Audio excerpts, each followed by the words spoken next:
Amém? Feche seus olhos por um instante, curva sua cabeça. Se você pode, ore por mim.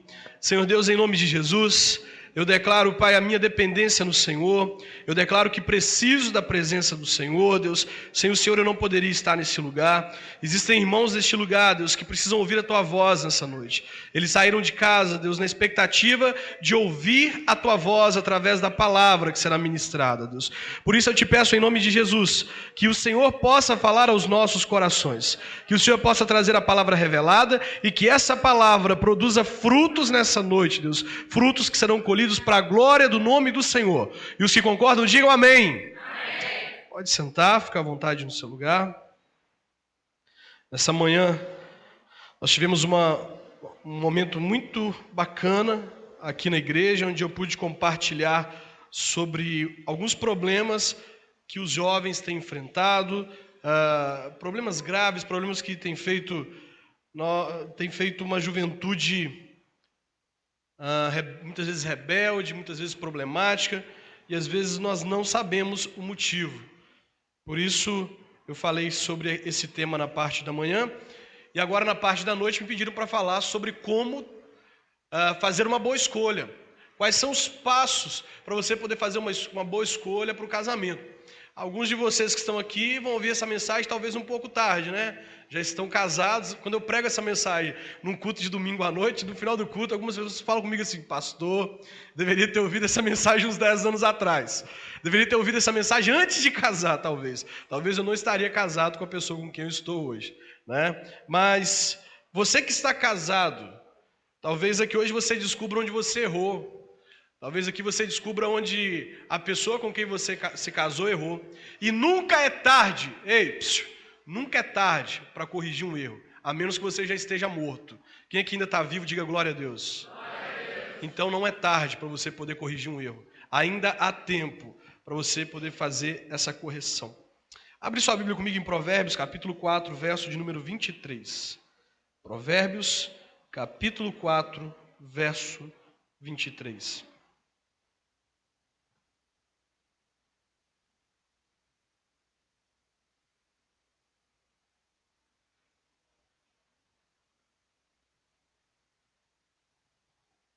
Provérbios capítulo 4, verso 23 diz assim: sobre tudo o que se deve guardar, guarda o teu coração, porque dele procedem as fontes da vida. Essa palavra é poderosa, eu acho essa palavra linda, maravilhosa. A Bíblia é maravilhosa em si, mas essa palavra fala muito comigo por causa do tema que eu trabalho. A Bíblia diz que o coração é importante. Tão importante que ela diz assim: sobre tudo que se deve guardar, guarda o coração. É interessante que tudo o que é importante para nós temos um lugarzinho para guardar. As irmãs, por exemplo, que compram uma joia nova, não deixa jogada na sala. Guarda onde? No porta-joias. Você que comprou aquele sapato novinho para virar o ano, aquele sapato assim lindo, bonito, sabe aquele sapato assim daquela marca que você sempre quis comprar, aí você conseguiu comprar na virada do ano, você não deixa ele jogado na porta de casa, deixa. Tem gente aí que tem a caixa até hoje da virada do ano, tá guardadinho lá dentro da caixa, dentro da sapateira, tá guardado. Você que comprou um carro novo, carro novinho, você deixa ele na rua assim, na porta de casa, para a pessoa poder passar para lá e para cá? Pastor Luiz, o Levi, comprou uma Spin, novinha. Família vai crescendo, aí carro de 5 lugares já não cabe, tem que ser de 7, daqui a pouco tem que comprar uma van, né? Aí, comprou uma Spin. E o pastor Luiz, na nossa igreja, tem uma garagem, ele pode guardar o carro lá à vontade. Só que ele acaba que, por praticidade, deixa o carro na porta da igreja. E um dia, estou eu e ele trabalhando lá na igreja na parte da manhã. Na hora que nós estamos saindo da igreja, parece que um Wolverine passou lá na porta lá e passou 3 garras assim no carro, arranhou o carro todo. Quem compra um carro novo, guarda ele onde? Na garagem. São coisas importantes para nós que nós guardamos. Mas e o coração? O coração é importante. A Bíblia está dizendo que sobre tudo que eu devo guardar o coração. A Bíblia não está dizendo que o carro não é importante, ele é importante. A Bíblia não está dizendo que a joia que você sempre quis comprar não é importante, ela é.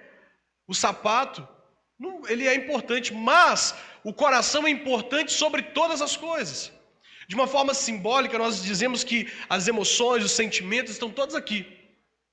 E por isso, por onde eu passo, eu tenho falado com os jovens que eles devem guardar o coração deles, porque tem muitos jovens, hoje nós temos um movimento de santificação e pureza. O que é o movimento de santificação e pureza? Eu estou me guardando para o casamento. Homem nenhum vai me tocar até que eu me case, mulher nenhuma vai me tocar até que eu me case. Então os jovens estão andando em pureza e santidade no corpo. Mas o coração parece uma pizza, né? Cada um tem um pedaço dele, cada um fica com um pedaço do coração. Entrega o coração facilmente. E frequentemente são machucados por causa disso. Eu tenho encontrado muitos jovens, por onde eu passo, que são os The Walking Dead da igreja. Quem é que já assistiu aquele seriado lá, The Walking Dead? Os zumbis, né? São os zumbizão da igreja, estão vivos, de aparência, mas o coração está machucado. Brincaram com o coração, entregou o coração para a pessoa errada, foram feridos. E hoje eles saem de casa num domingo como esse, pegam a melhor roupa deles, se vestem bem, e aí fazem uma maquiagem de um sorriso no rosto, e quando chegam na porta da igreja, o diácono pergunta assim: ei, vai tudo bem? E qual que é a resposta? Sim, vai tudo bem. Mas na verdade, quando essa pessoa volta para casa e coloca a cabeça no travesseiro e se depara com a realidade em que ela vive, ela descobre que não está tudo bem. Por quê? Brincou com o coração e agora está ferido. Diga para a pessoa que está do seu lado: o seu coração é importante. Qual é o primeiro passo para fazer uma boa escolha? Por onde eu começo? Veja bem, C.S. Lewis diz assim: o coração de uma mulher, e eu digo também o coração de um homem, deve estar tão bem guardado em Deus, que antes de alguém conquistar o coração dessa pessoa, tem que conquistar o Senhor. Então, se eu quero começar pelo lugar certo, eu devo começar um relacionamento procurando a bênção de Deus. Eu devo orar ao Senhor: Senhor, eu quero um relacionamento, mas eu quero um relacionamento de acordo com a sua vontade. Eu quero um relacionamento que o Senhor aprove, algo que não vai ferir os princípios da tua palavra, algo que não vai macular o propósito do Senhor para a minha vida. A Bíblia fala de um homem que decidiu fazer o contrário, começar um relacionamento sem a bênção de Deus. Abre sua Bíblia comigo em Juízes, capítulo 16. Juízes, capítulo 16.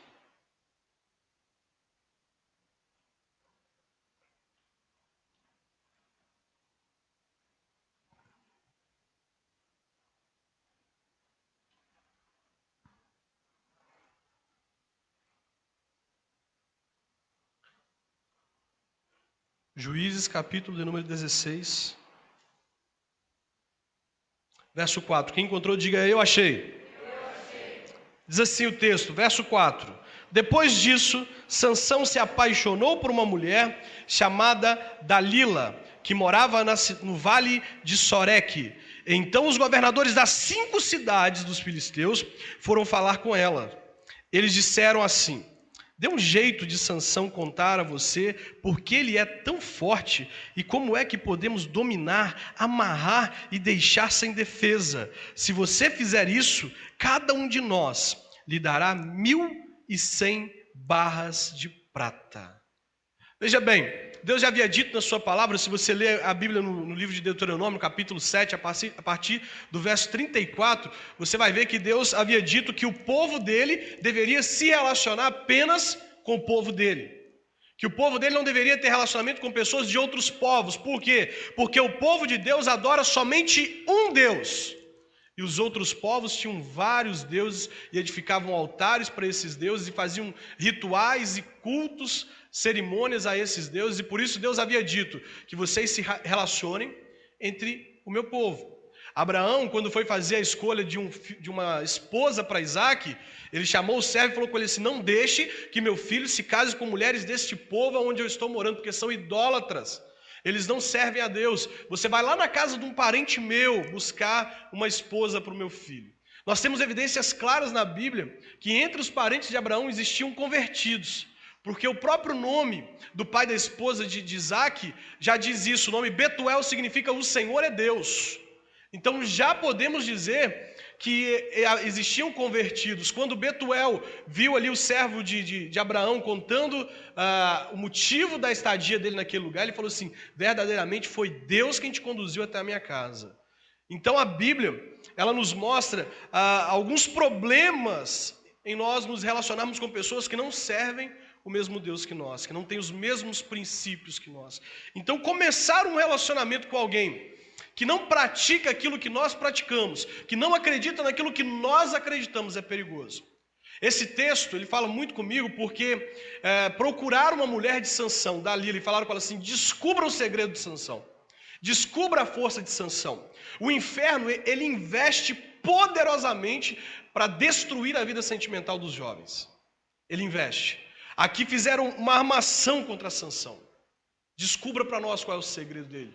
Fizeram uma reunião no inferno para que essa mulher descobrisse qual era o segredo de Sansão. E nós sabemos que por causa dessa mulher, a vida de Sansão foi arruinada. Por causa de um relacionamento sem a aprovação de Deus. Sansão começou um namoro com uma mulher cuja qual Deus não aprovava. Aqui está o perigo. Nunca comece um relacionamento sem a bênção de Deus. Ore pela pessoa com quem você vai se casar, mesmo que você ainda não a conheça. A Bíblia fala em Malaquias capítulo 2, verso 11, que casar-se com a filha de um ímpio é profanar a santidade de Deus até. Olha que coisa forte. Casar-se com uma pessoa ímpia, uma pessoa que não serve a Deus, uma pessoa que não tem princípios, não tem propósitos, é como profanar a santidade de Deus. Isso é muito forte. O segundo conselho que eu quero te dar é que você tenha discernimento, que você saiba discernir a proposta do propósito. Diga comigo, proposta e propósito. As propostas são muitas, o propósito é um. E o propósito de Deus é tão grande para a sua vida que ele supera todas as outras propostas. Eu posso ouvir um amém? Amém. Deus tem um propósito para a sua vida. Tem gente que não consegue discernir entre a proposta e o propósito e acaba entrando em relacionamentos errados, relacionamentos equivocados. Há um texto na Bíblia em Gênesis capítulo 39, você pode abrir comigo? Gênesis capítulo de número 39, vai falar sobre um homem que recebeu uma proposta, mas ele teve discernimento de que aquilo não fazia parte do propósito de Deus para a vida dele. Existem propostas que nós chamamos de propostas irrecusáveis. Parece que chega no momento certo, na hora certa, no lugar certo. E esse rapaz, ele estava sozinho, distante dos seus pais, distante de todos os seus familiares, distante de todos os seus líderes, e de repente ele recebe uma proposta que talvez alguns de nós não recusariam. Talvez alguns dos nossos jovens não recusariam essa proposta. Gênesis capítulo de número 39, verso 7, diz assim: algum tempo depois, a mulher do seu dono começou a cobiçar José. Um dia ela disse: venha, vamos para a cama. Ele recusou, dizendo assim: escute, o meu dono não precisa se preocupar com nada nesta casa, pois eu estou aqui. Ele me pôs como responsável por tudo que tem. Nesta casa eu mando tanto quanto ele. Aqui eu posso ter o que quiser, menos a senhora, pois é a mulher dele. Sendo assim, como poderia eu fazer uma coisa tão imoral e pecar contra Deus? Todos os dias ela insistia que ele fosse para a cama com ela, mas José não concordava e também evitava estar perto dela.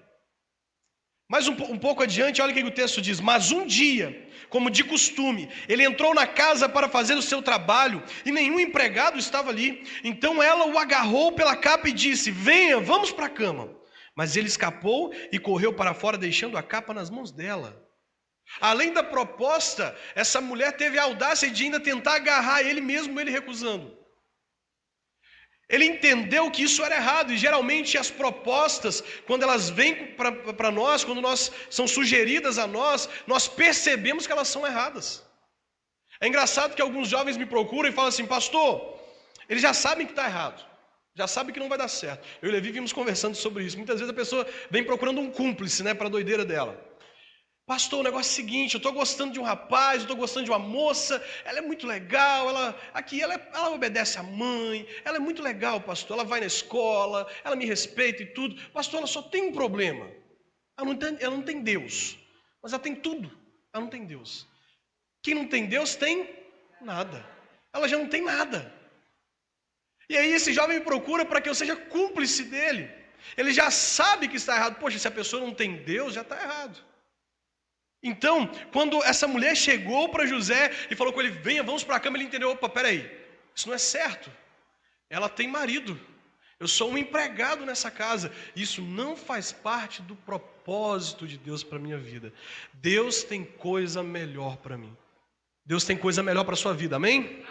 José entendeu que aquilo era uma proposta. O que são as propostas? As propostas são as pessoas que aparecem no caminho para o propósito.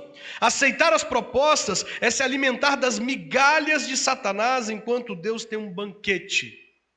Aceitar as propostas é se alimentar das migalhas de Satanás enquanto Deus tem um banquete. Sabe o que é você estar caminhando em direção ao propósito de Deus para a sua vida? Você sabe que Deus tem uma recompensa para você. Você sabe que Deus tem uma coisa muito boa para você. Mas enquanto você vai caminhando, você encontra algumas migalhas no chão. Algumas coisas que foram jogadas no chão. E essas coisas vão te distraindo. Essas coisas vão te atrasando de chegar ao propósito de Deus. E você vai se alimentando de migalhas, de migalhas, de migalhas. E quando você chega naquele banquete, você já perdeu o apetite. É engraçado que quando eu chegava da escola, todos os dias, pela tarde ali, entre a tarde e a manhã, minha mãe ainda estava fazendo almoço, o almoço demorava a ficar pronto. Então eu ia lá e assaltava a geladeira, comia alguma coisa besteira, eu comia besteira. Minha mãe estava fazendo uma comida muito gostosa. E aí quando chegava a hora de almoçar, eu já estava cheio. E eu não conseguia comer aquela comida muito gostosa porque eu comi bolacha, porque eu comi biscoito. Deus tem um tempo certo. E o propósito tem um tempo certo de acontecer. Por isso, se você ficar se alimentando das migalhas deixadas por Satanás, o que é se alimentar? Um jovem que não consegue esperar em Deus e aceita a proposta para ficar. Não está demorando chegar o meu namorado, a pessoa que estou esperando, então eu vou entrar nessa modinha de ficar. Fico com um aqui, fico com outro ali, e aí vai comendo as migalhas, e Deus tem uma coisa muito boa lá na frente. Nós precisamos recusar as propostas. Você precisa discernir a diferença entre o propósito e a proposta. E o propósito é muito melhor. Terceiro conselho que eu quero te dar. Nunca confunda os sinais. Fique atento aos sinais. Primeira coisa, descubra se ele é trabalhador, se ela é trabalhadora. Dá uma olhada no guarda-roupa dela, no guarda-roupa dele. Dá uma olhada na bagunça dela. Vê como que essa pessoa é. Vê se você conseguiria conviver com essa pessoa o resto da sua vida, mesmo sabendo assim de todos os problemas que enfrenta. O que são os sinais? Tem gente que está tão carente que a pessoa fala com ela assim, bom dia, ela falou, também te amo. A pessoa está tão carente, mas tão carente que ela confunde um bom dia com eu te amo. Mas o cara só falou bom dia. Agora, tem outras pessoas que é assim, o cara só falta colocar uma faixa na testa assim, fulana de tal, eu te amo. E ela não entende. Ela confunde o bom dia com eu te amo, mas não entende o eu te amo na testa do cara. O cara está olhando para ela assim. Sabe aquele negócio de o cara poderia estar sentado perto de todo mundo na igreja, mas ele decide sentar do lado dela no culto. Sabe por que ele decide sentar do lado dela no culto? Porque de vez em quando o pastor fala assim, fala com o irmão que está do seu lado. Ele dá uma olhada para ela assim, com aqueles olhinhos assim. Aqueles olhinhos assim, até brilhando, e fala assim, tudo bem? Aí quando o pastor fala assim, fala com o irmão que está do seu lado que você ama ele, parece que sai aquele monte de coraçãozinho assim na cabeça dele, ele, eu te amo. O cara está fazendo de tudo para a menina notar ele. O cara só falta passar um avião na porta da casa da menina com uma faixa, fulana de tal, eu te amo. E a menina está interessada no outro que não está nem aí para ela. Você precisa discernir os sinais, não confundir os sinais. Engraçado que a carência, ela nos faz ver coisas onde não existe. Nunca seja guiado pela carência. Você precisa ser guiado pelo Espírito de Deus, amém? Amém. Peça a Deus discernimento para você entender os sinais. Engraçado que quando eu casei com a Michelle sempre foi uma moça muito organizada e eu muito bagunceiro. Eu chegava dentro de casa, na hora que eu já chegava no meu quarto, parece que eu tinha feito um stripper pela casa, né? Porque na hora que eu chegava na porta da casa, eu já arrancava meu tênis, jogava para um lado, tirava a calça, jogava para o outro, arrancava a blusa, jogava para o outro, ia tirando a roupa toda e chegava dentro do quarto. Na hora que eu chegava dentro do meu quarto, a minha mãe já estava vindo com o tênis, com a calça dobradinha, com a blusa dobradinha, guardando dentro do guarda-roupa. Escrava, né? Lerê, lerê. E aí eu me casei, né? A Michelle não sabia dessa parte, eu me casei. E aí, o que eu fiz? Comecei a falar, é do mesmo jeito, né? Aí cheguei em casa um dia, tirei o tênis, joguei num canto, arranquei a calça, joguei no sofá, tirei a blusa, joguei no outro lugar e cheguei no quarto. Daí a pouco a Michelle estava no quarto assim. Aí eu falei, você já deve estar vindo aí com a roupa toda pronta para poder guardar, igual minha mãe fazia, né? Ela bateu na porta do quarto e falou assim, olha meu filho, dá um jeito de ir lá atrás e pegar o seu tênis, pegar a sua calça, sua blusa, porque você não tem escrava dentro dessa casa não. Você se vira. Você se vira. Tenha discernimento sobre os sinais, preste bastante atenção. Um outro conselho que eu quero te dar: nunca comece um relacionamento sem a bênção dos seus pais e dos seus líderes. Isso é importante. A bênção é importante. Você acha para que Deus te deu um pai? Você acha que Deus te deu um pai só para poder pagar suas contas que você faz? Só para te dar dinheiro para poder comer lá na hora do recreio na escola, para pagar sua faculdade, sua escola? Você acha que você ganhou um pai só para você ter tênis, um tênis bonito para você andar na escola, uma roupa bonita? Acho que tem uma coisa mais importante. Acho que Deus te deu um pai porque tem algo mais importante para ele poder fazer. E justamente é a bênção. O que nós fizemos aqui nesse altar? O que o pastor Levi fez? Ele abençoou aquela criança. E os pais estavam aqui confirmando a bênção sobre a vida daquela criança. Nós precisamos ter a bênção dos nossos pais. Nesse livro que eu tenho ali fora, eu conto o testemunho de alguns jovens que começaram a namorar sem a bênção dos pais. Eu tinha um vizinho que começou a namorar uma menina muito bonita, só que a menina não tinha uma boa fama. Todo mundo falava mal dela, sabia que a menina aprontava com todos os namorados, mas ele decidiu começar um namoro com ela. E aí, tempos depois, e os pais falaram: não namora com essa menina, porque vai dar errado, não vai dar certo. E ele: não, mãe, pode deixar, está tudo sob controle. Dias depois, os amigos dele começaram a dizer que eles estavam andando, esbarrando nos fios de alta tensão na rua, né? De tamanho que foi o chifre que ele recebeu.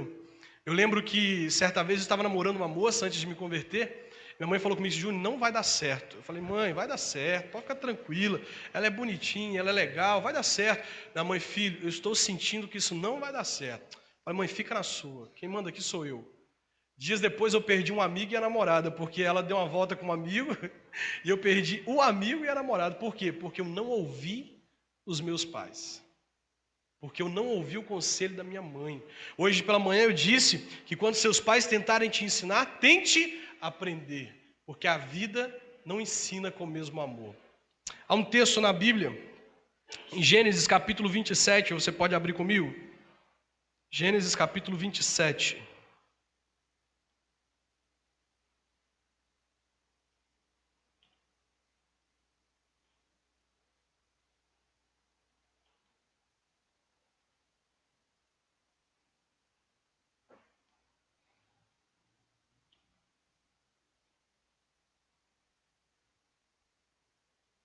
Gênesis 27, verso 46, diz assim: depois Rebeca foi falar com Isaque e disse: estou aborrecida da vida por causa dessas mulheres hetéias com quem Esaú casou. Se Jacó também casar com uma dessas hetéias, será melhor que eu morra. Olha o capítulo 28, verso 1 ao 3. Então Isaque chamou Jacó e o abençoou, e lhe deu a seguinte ordem: não case com nenhuma moça daqui de Canaã. Apronte-se e vá para a Mesopotâmia. Fique na casa do seu avô Betuel e case com uma das filhas do seu tio Labão. Que o Senhor Todo-Poderoso o abençoe e lhe dê muitos descendentes, para que de você saiam muitas nações. Veja bem, aqui é uma preocupação de uma mãe com um filho que havia casado com mulheres com as quais eles não aprovavam. Os pais não aprovavam. E há uma bênção de um pai sobre a vida de um filho que iria buscar um relacionamento debaixo da bênção de Deus e dos seus pais. A história de Jacó é uma linda história. Um homem que trabalhou para ter a sua esposa, um homem que foi muito abençoado por Deus, parece que tinha muito amor para dar também, né? Tinha 12 filhos, um homem de 12 filhos tem que ter muito amor para dar, né? E aí é uma linda história, a história de Jacó. Por quê? Porque Jacó decidiu ouvir o conselho dos seus pais. Jacó decidiu ouvir o que os seus pais tinham para dizer e recebeu a bênção dos pais. Quando eu pastoreava a igreja local, uma coisa que me deixava muito triste, talvez já deve ter ocorrido com você, pastor. Os jovens da minha igreja batiam na porta da minha casa 3 horas da manhã, lembra dessa situação? 3 horas da manhã, chorando, pedindo que eu chorasse com eles por causa de um relacionamento que havia terminado. E muitas vezes eles me procuravam no final dos relacionamentos, pedindo ajuda, com o coração todo arrebentado, falando: pastor, costura para mim, me ajuda aqui, está tudo arrebentado. E eu ficava muito chateado com isso, porque ninguém me convidava para o início. Ninguém falava comigo assim: pastor, o senhor abençoa o nosso relacionamento? O senhor acha que isso é de Deus? E aí um dia eu reuni esses jovens e disse para eles assim: olha, eu estou disposto a chorar com vocês. Eu estou disposto a abraçar vocês quando vocês precisarem. Mas eu gostaria de sorrir com vocês também. Eu gostaria que vocês me convidassem para o início do relacionamento de vocês. Eu gostaria que vocês entendessem que a minha bênção é importante sobre a vida de vocês. Por isso, antes de vocês começarem um relacionamento, me procurem, para eu poder ministrar a bênção sobre a sua vida ou dizer, sai fora, porque isso não vai dar certo. Você precisa procurar os seus líderes. Você precisa confiar nele. A Bíblia diz que nós devemos confiar nos nossos profetas. Nós precisamos confiar neles. Há uma palavra de Deus na vida deles, há uma visão diferente na vida deles.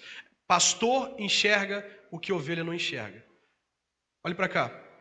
Você pode ter 60 anos de igreja, 30, 40 anos de igreja. Você pode ser uma pessoa muito inteligente e esperta. E um pastor de 30 anos pode te livrar do buraco porque você não viu uma coisa.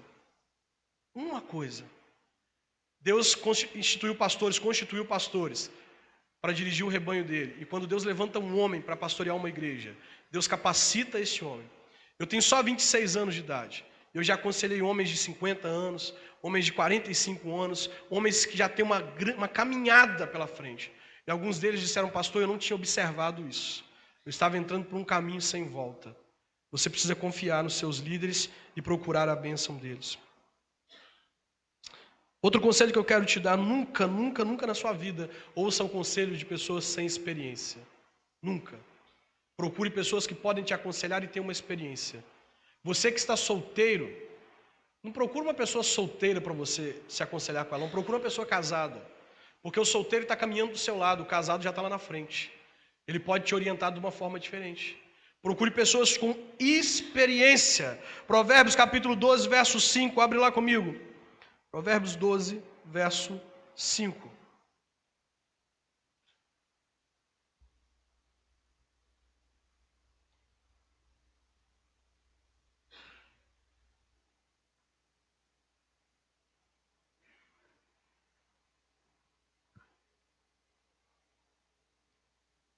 Nós vamos ler o finalzinho do versículo.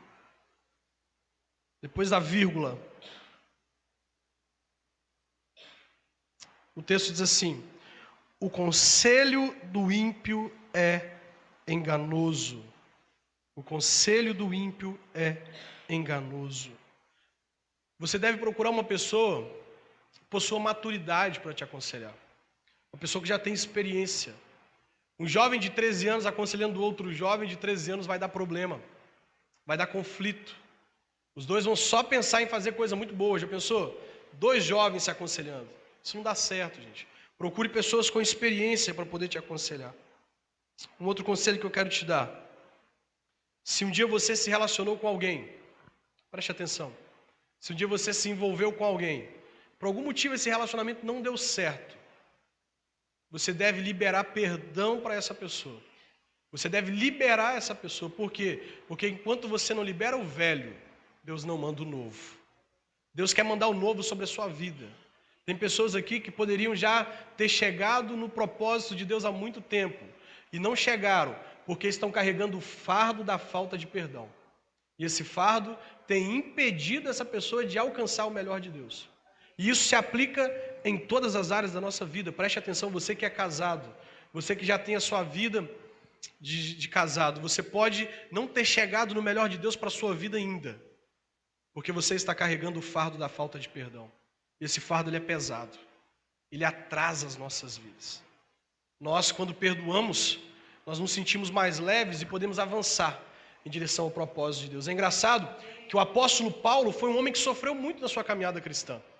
E lá em Filipenses ele diz assim: uma coisa eu faço, eu esqueço das coisas que para trás ficam e avanço para as coisas que estão diante de mim. Eu deixo para trás tudo que me fizeram, todo mal que me fizeram eu deixo para trás, e eu avanço em direção às coisas boas que Deus tem reservado para mim. Por isso, perdoe.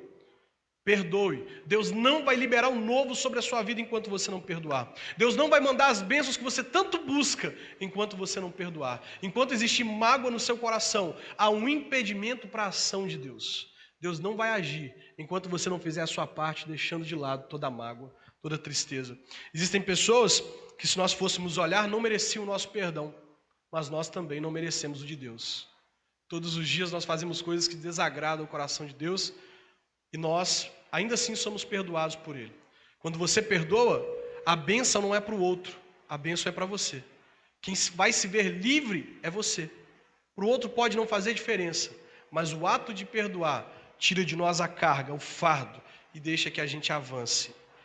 Há um texto na Bíblia em Marcos capítulo 2, verso 21, que diz sobre o odre velho e o vinho novo. Não se deita vinho novo sobre odre velho, porque o odre velho vai se romper e o vinho vai ser desperdiçado. Agora, nós colocamos vinho novo em odres novos, porque os dois vão se conservar.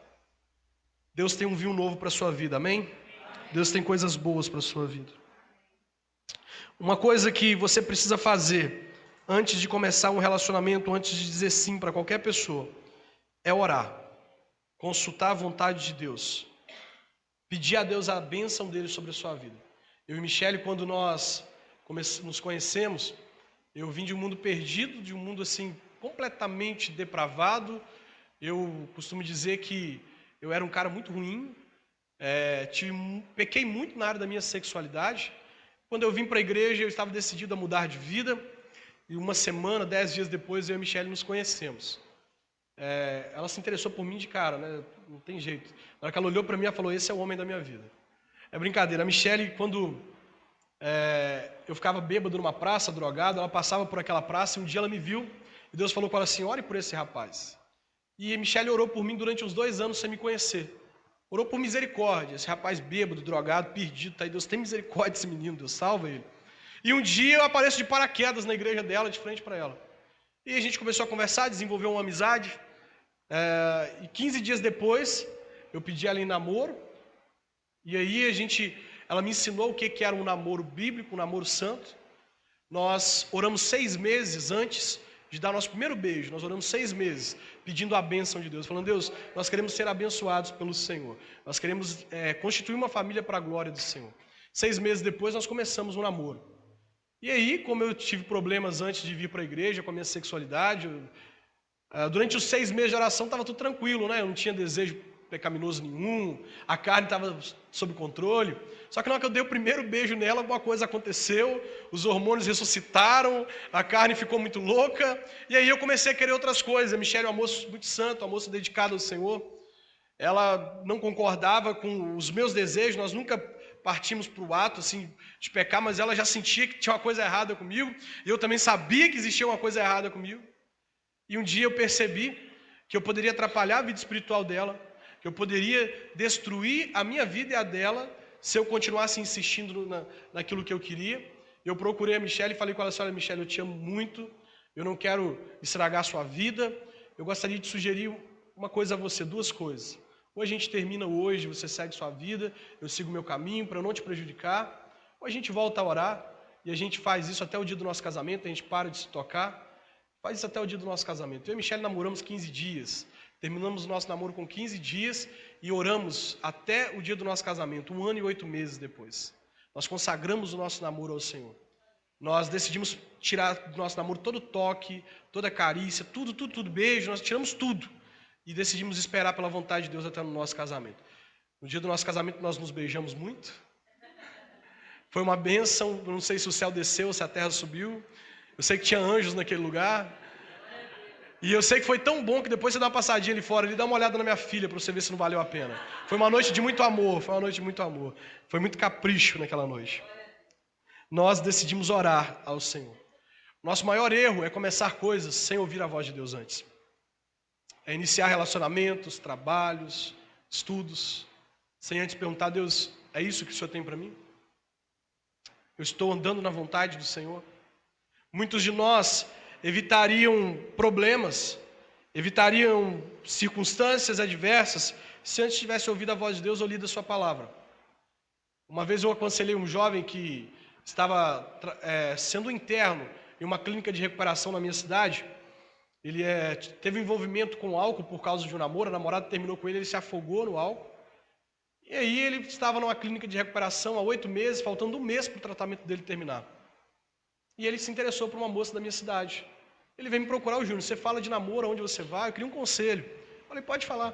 Eu estou interessado numa menina, o que eu faço? Eu falei com ele assim, olha, primeira coisa, ore. Consulte se essa moça é da vontade de Deus para a sua vida. E como que eu vou ter a resposta? Depois que você orar, leia a Bíblia. E aí esse moço fez assim. Ele foi lá nesse lugar, tem uma tenda de oração, nessa clínica, e ele foi para essa tenda, orou, e fez uma roleta russa. Sabe aquilo que a gente faz, tipo caixinha de promessa? Ele pegou a Bíblia e fez assim, ó, fala comigo, Deus. Aí a Bíblia abriu em Jeremias capítulo 16, abre lá comigo. Jeremias capítulo 16.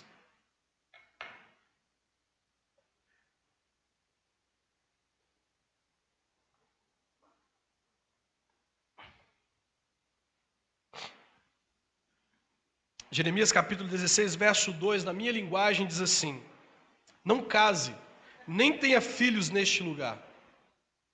Poderosa é a palavra de Deus, amém? Ele estava morando numa cidade, amém, gente? Amém. Há poder na palavra de Deus, amém? Amém? Ele estava morando numa cidade que não era a cidade dele. E de repente ele ora pedindo a Deus uma resposta, abre a Bíblia e a Bíblia diz: não case, nem tenha filhos neste lugar. O que você faria se isso acontecesse com você? Você decidiria ainda assim insistir ou acataria isso aqui como um sinal de Deus? Esse moço decidiu insistir. Para ele não foi claro. O que ele fez? Foi até o lugar onde aquela moça se encontrava e falou com ela assim: olha, eu estou interessado em você. Eu vim aqui outro dia, gostei muito de você, me apaixonei e eu queria te pedir em namoro. Aquela moça fez assim com ele assim, ó, licença, pastor. Olha isso aqui, ó, tá vendo isso aqui, essa aliança aqui, ó, tá vendo? Eu tenho compromisso, tá vendo? E mesmo se eu não tivesse, eu não ficaria com você, sabe por quê? Você é feio, é muito feio. Falou desse jeito com ele. Sabe o que ele fez? Foi lá na clínica e disse assim, por ele já estar lá há 8 meses, ele podia sair da clínica para comprar o material de higiene dele, ele já podia ir à igreja sozinho, já era um monitor da clínica. E ele procurou o administrador da clínica e falou assim: eu estou precisando de R$15 para eu comprar sabonete, barbeador, e eu vou no culto depois que eu fizer essa compra e volto para cá. E aí, homem de confiança, entregaram para ele o dinheiro. Ele foi para um bar e tomou R$15 em pinga. Ele estava há 1 mês do tratamento dele terminar. Chegou na clínica embriagado e foi mandado embora, desligado do tratamento. Sabe o que aconteceu com ele? Continua bêbado, perdido, a família não consegue mais confiar nele. Algumas pessoas não conseguem ouvir o grito das cicatrizes dela. É engraçado que quando eu me machuco, eu olho para as minhas cicatrizes, eu tenho algumas, e eu lembro do motivo pelo qual eu machuquei. Algumas pessoas, o coração está pedindo socorro, você está me ferindo, você está me machucando, e elas continuam fazendo do mesmo jeito, cometendo os mesmos erros, fazendo as coisas do mesmo jeito. Se você orar, se você consultar a voz de Deus, você vai fazer uma boa escolha em todas as áreas da sua vida. Eu tenho certeza disso. Você pode fechar os seus olhos por um instante, curvar sua cabeça.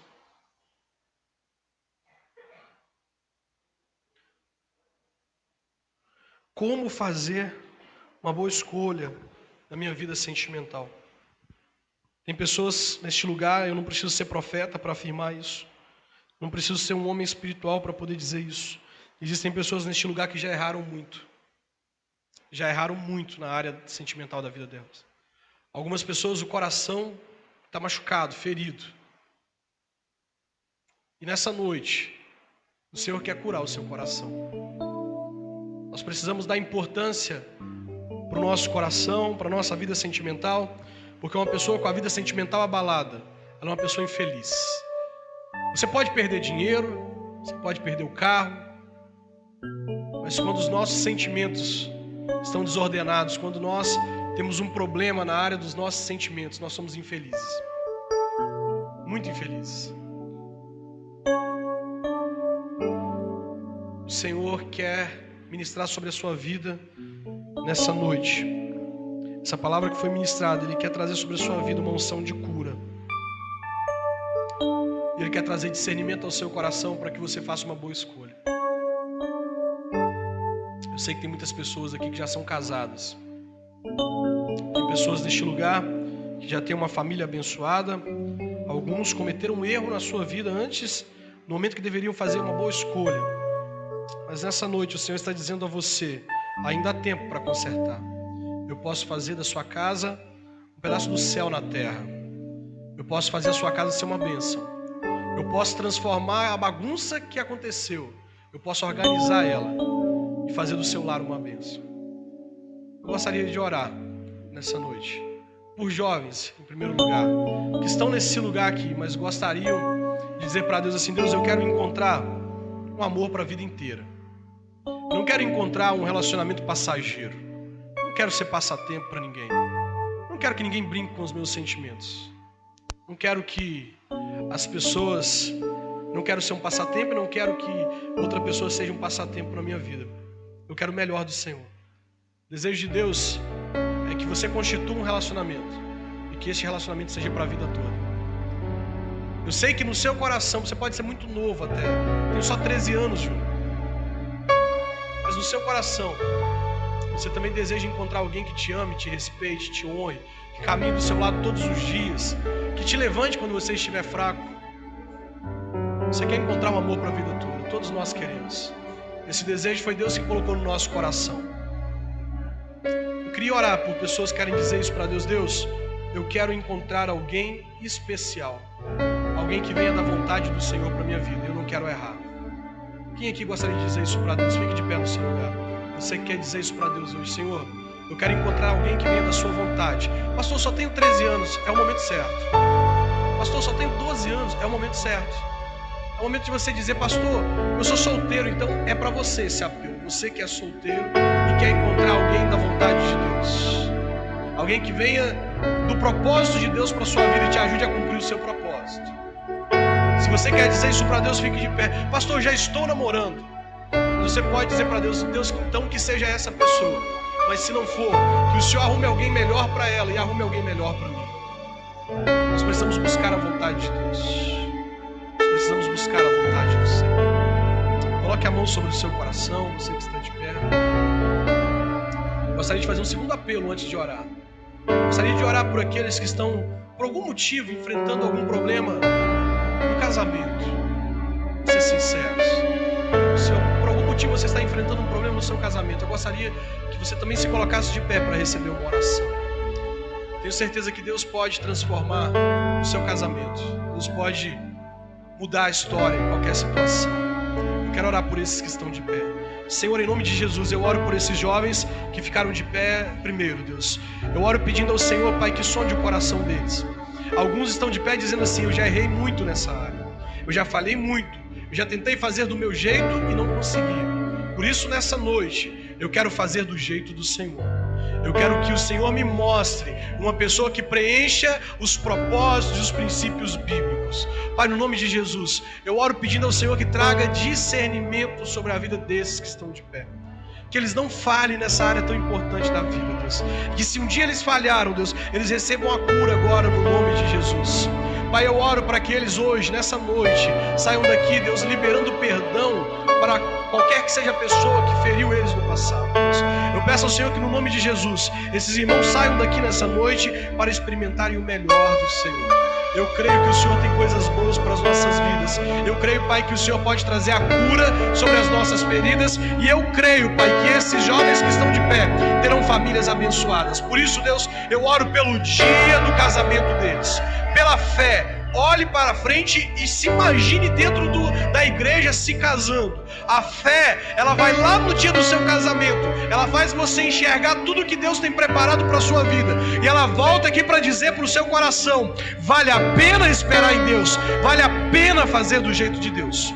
Eu oro, Pai, para que eles tenham um casamento abençoado, para que eles constituam famílias modelo, para que as pessoas olhem para essas famílias que vão nascer no coração do Senhor, que já nasceu no coração do Senhor, que no futuro as pessoas olhem e desejem ter uma família como a deles. Que essas famílias, Deus, elas venham destruir o conceito que o diabo tem levantado sobre a família moderna. Que nós possamos voltar ao propósito do Senhor e praticar a vontade do Senhor, Deus. Que esses jovens se casem para ser felizes, Deus. Que o divórcio passe longe até dos pensamentos deles, Deus.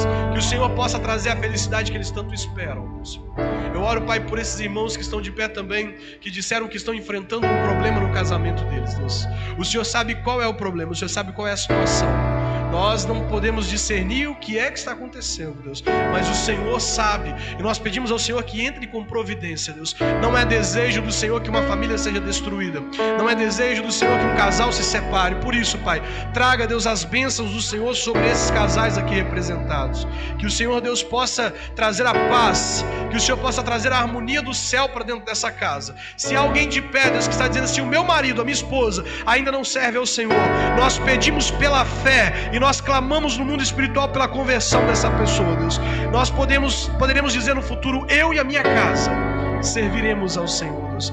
Essas pessoas que estão de pé, Deus, eu oro pedindo ao Senhor, Deus, que elas sejam abençoadas, Pai, que o casamento delas sejam abençoados, Deus, e que o Senhor possa manifestar a sua glória, transformando a realidade em que elas estão vivendo. Eu oro assim em nome de Jesus. E a igreja que concorda comigo, diga amém. Amém.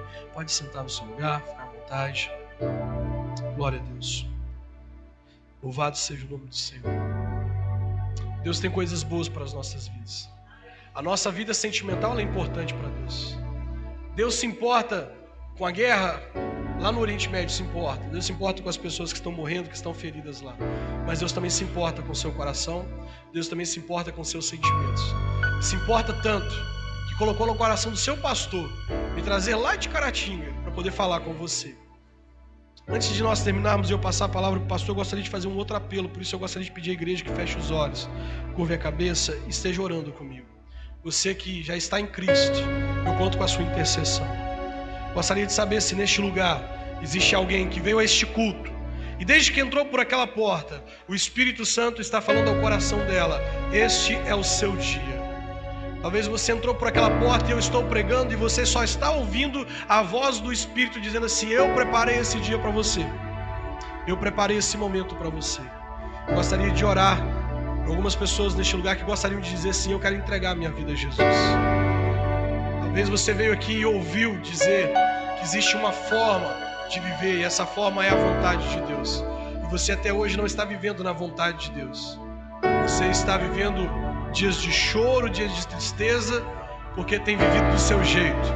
Mas Deus mandou eu vir aqui te dizer nessa noite que o jeito dele é melhor para viver, e por isso ele quer que você entregue a sua vida a ele.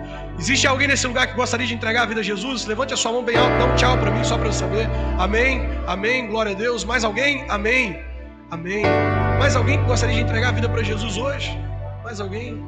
Dá um tchau para o céu, fala assim: Jesus, olha eu aqui, ó. Glória a Deus, aleluia, aleluia. Tem alguém nesse lugar que veio aqui hoje e anda afastado dos caminhos do Senhor? Por algum motivo você se afastou da casa de Deus e hoje o Senhor preparou esse dia para você e você não vai sair daqui sem entregar sua vida a Jesus de novo. Tem alguém que quer voltar para os caminhos do Senhor hoje? Tem? Alguém? Amém? Amém? Glória a Deus. Louvado seja o nome do Senhor. Eu gostaria de orar por você que está entregando a vida para Jesus. Eu gostaria de orar por você. Você que está aqui, igreja, olhe para mim. Vire para a pessoa que está do seu lado e fala com ela assim: você entregou sua vida para Jesus hoje? Se essa pessoa disser sim, traga ela aqui no altar, que eu quero orar por ela. Traga uma pessoa aqui no altar. Ali atrás tem alguns irmãos. Eu queria que algum diácono pudesse ir até eles. Você que entregou sua vida para Jesus, estenda suas mãos do Senhor. Levanta ela assim, que alguém vai até você. Não precisa ficar constrangido, alguém vai até você. Alguém vai até você. Tem alguns jovens aqui que entregaram a vida a Jesus. Tragam esses irmãos aqui na frente, para nós podermos orar por eles, para nós podermos abençoar a vida deles. Não fique constrangido. Não fique constrangido. Se você viu alguém levantar a mão e está com vergonha, entrega ele. Fala aqui, ó. A ele aqui, ó. Pode entregar ele, que eu quero orar por essa pessoa. Umas 7 pessoas levantaram a mão. Por isso eu quero orar por essas pessoas hoje. Vem aqui na frente confirmar a sua entrega ao Senhor hoje. Não tenha vergonha, não se constrange.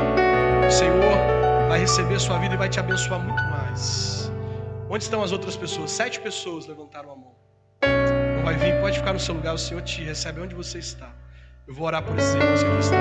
Pai, em nome de Jesus, nós te glorificamos por essas vidas preciosas que hoje estão na casa do Senhor, dizendo: Senhor, eu quero viver na tua vontade, eu quero viver os teus propósitos, eu quero viver, Pai, as coisas maravilhosas e preciosas que o Senhor tem para a minha vida, Deus.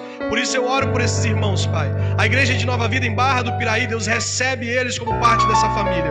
Essa igreja, Deus, é uma família do Senhor nesta terra, neste lugar. Por isso, Deus, nós damos as boas-vindas a esses irmãos, Pai. Que a partir de hoje eles possam experimentar a boa, perfeita e agradável vontade do Senhor. Que o tempo de choro, o tempo de tristeza, o tempo de angústia caia por terra, Deus, e que agora eles vivam um tempo novo, um tempo de felicidade, um tempo de renovo, um tempo de graça, um tempo de encontro com o Senhor. Que a família de cada um deles, Deus, seja agora abençoada pelo Senhor, que eles possam receber agora, Deus, sobre a vida deles, a paz e a presença do Senhor. E ao entrarem dentro de casa, que essa presença maravilhosa possa caminhar com eles e entrar dentro dessa casa, Deus. E ali nessa casa, que a sua presença possa restaurar a paz, a saúde, a tranquilidade, e que eles possam, Deus, ganhar a família deles para o Senhor, Deus. Que eles possam, Deus, servir o Senhor junto com a família deles, Pai.